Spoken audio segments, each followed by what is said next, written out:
Well, hello there. I just finished a riveting tale of Into the Wild by Jon Krakauer. And my job is to give you a summary of everything that happened in the book. Let's get started.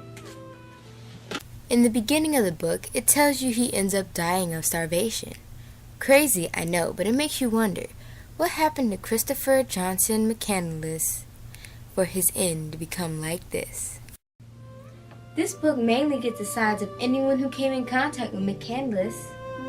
It shows the difficulties of living on your own and into the wilderness. But to me, he was a headstrong young man who wanted an adventure. When you enter the book, you see Jim Gallion picking up a hitchhiker, Alex, who wanted to live off the land for a few months.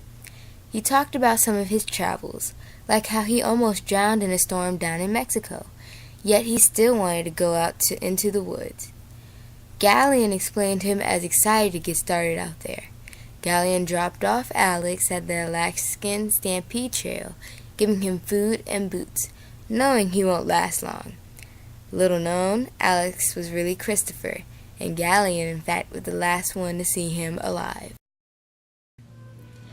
Now in the next chapter, you find out Christopher is dead with an SOS note on the door of a bus, where moose hunters Ken Thompson, Gordon Samuel, and Freddie Swanson found his dead body, wondering who he was and why he was on his own. Some thought he had a bad family life, wanted to get away from it all.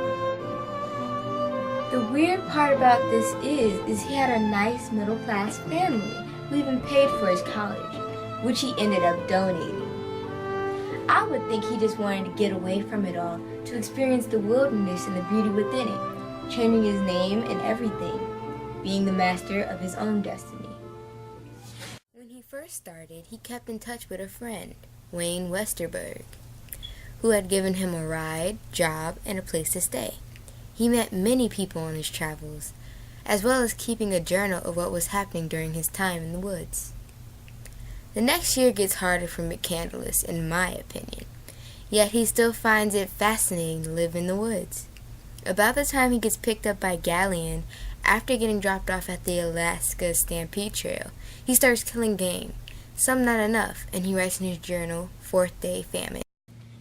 You start to take notice that he is slowly falling apart physically without a balanced diet of food. He even writes in his journal, weakest condition in life, literally trapped in the wild.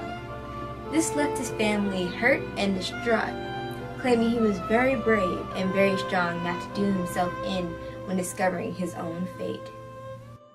He wanted to travel and discover different things, to be his own person without help, which was very inspiring, yet a tragic outcome occurred from it all, as he accepted his own fate. The author stated in the book, I'll leave it to the reader to form his or her own opinion of Chris McCandless.